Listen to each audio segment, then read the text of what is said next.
आतिशी press conference कर रही है, क्या कुछ कह रही सुनिए। 1 लाख करोड़ की आय ना है ना हो सकती है। इस 1 लाख करोड़ के आंकड़ों को मैं थोड़ा सा ब्रेक डाउन करूंगी। 1 लाख करोड़ ये बजट एट अ ग्लांस जो मुख्यमंत्री जी ने पेश किया, उसमें उन्होंने सबसे पहले ये आंकड़ा दिया कि कहां कहां से पैसे आएंगे। सबसे पहला आंकड़ा है टैक्स रेवेन्यू। टैक्स रेवेन्यू में इन्होंने कहा है कि 68,700 करोड़ रुपए आएंगे, जो पिछले वित्त वर्ष से 10,000 करोड़ रुपए ज्यादा है।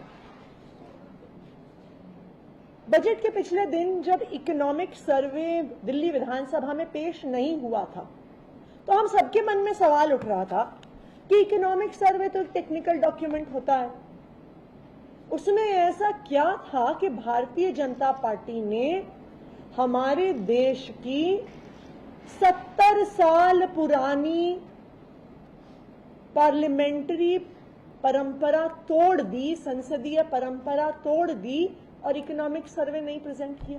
1951 से बजट का हिस्सा है इकोनॉमिक सर्वे। 1964 से बजट के डॉक्यूमेंट से अलग होकर बजट से पिछले दिन पेश होता है इकोनॉमिक सर्वे। लेकिन जब ये 68,700 करोड़ का आंकड़ा सामने आया, तब मुझे समझ में आया इकोनॉमिक सर्वे क्यों नहीं पेश हुआ। क्योंकि इकोनॉमिक सर्वे दिल्ली की इकोनॉमी की स्थिति बताता है।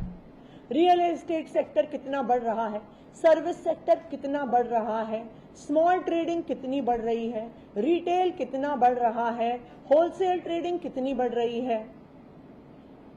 अगर इकोनॉमिक सर्वे सामने आ जाता तो ये हवाई टैक्स का आंकड़ा जो पिछले साल से 20% का इंक्रीज दिखा रहा है, वो भारतीय जनता पार्टी अपने बजट में नहीं रख पाती।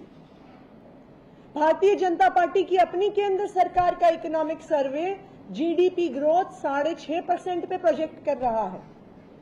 6.5% जीडीपी ग्रोथ पर 20% टैक्स का इंक्रीज, ये कुछ अद्भुत ही चमत्कारी इकोनॉमिक्स है जो सिर्फ भारतीय जनता पार्टी कर सकती है।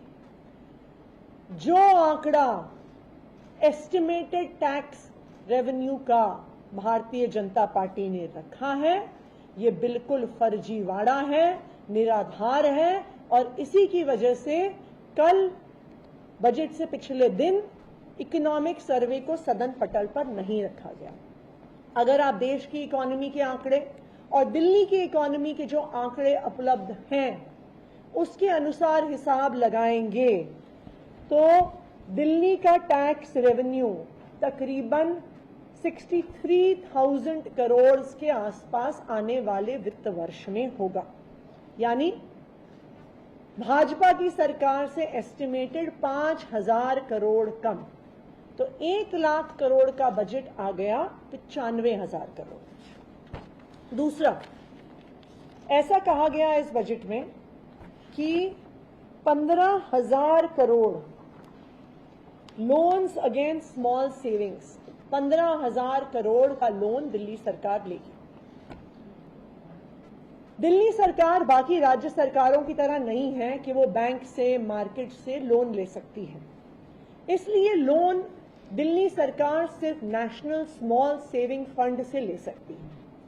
नेशनल स्मॉल सेविंग फंड का ये नियम है कि दिल्ली के लोगों ने जितना पैसा जमा किया है स्मॉल सेविंग्स में, पोस्ट ऑफिस में, पीपीएफ में, महिला सम्मान की एक स्मॉल सेविंग स्कीम है केंद्र सरकार की, जितना पैसा जमा हुआ है उसका 100% या 50% दिल्ली सरकार लोन के तौर पे ले सकती है।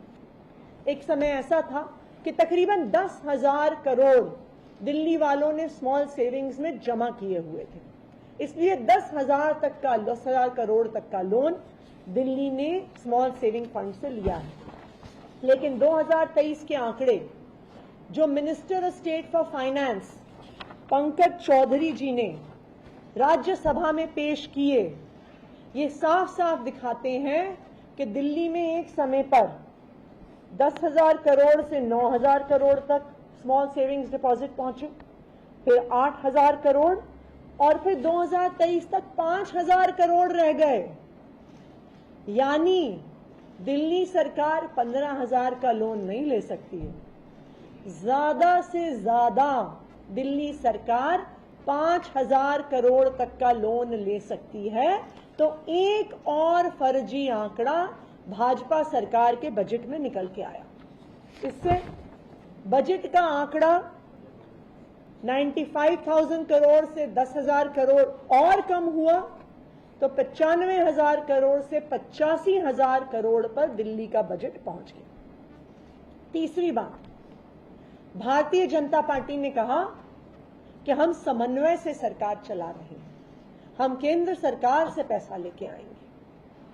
हमें भी लगा हो सकता है, भारतीय जनता पार्टी की केंद्र सरकार हमें तो पैसा देती नहीं थी, मात्र 950 करोड़ पिछले 2 साल से बजट में रखा था और 2 साल से कागज में जो पैसा दिया था वो भी दिल्ली सरकार को नहीं दिया।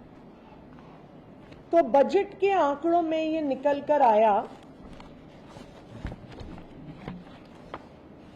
कि ये दिल्ली सरकार का जो डॉक्यूमेंट है उसमें ये लिखा है कि 1,000 करोड़ केंद्र सरकार सेंट्रल रोड इंफ्रास्ट्रक्चर फंड से देगी, कैपिटल ग्रांट, और government of India capital projects के लिए 6,000 करोड़ रुपए देगी।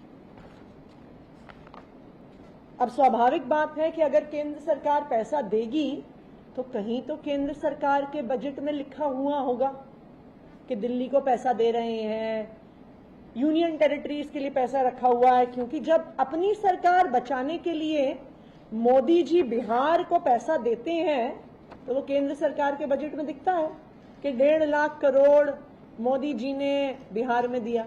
या अपनी सरकार बचाने के लिए जब चंद्रबाबू नायडू जी को पैसे देते हैं तो वो 60,000 करोड़ रुपया केंद्र सरकार के बजट में दिखता है। लेकिन अगर आप केंद्र सरकार का बजट उठाएंगे, कहीं पर भी दिल्ली सरकार को पैसे देने की बात नहीं है।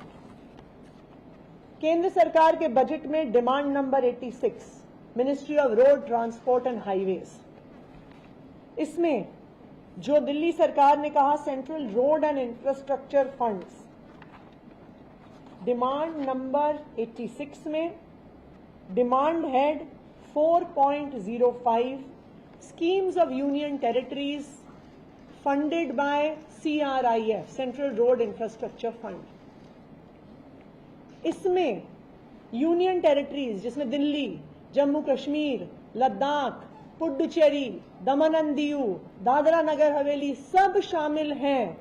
उनके लिए केंद्र सरकार के बजट में 396 करोड़ का कैपिटल एक्सपेंडिचर केंद्र सरकार ने रखा हुआ।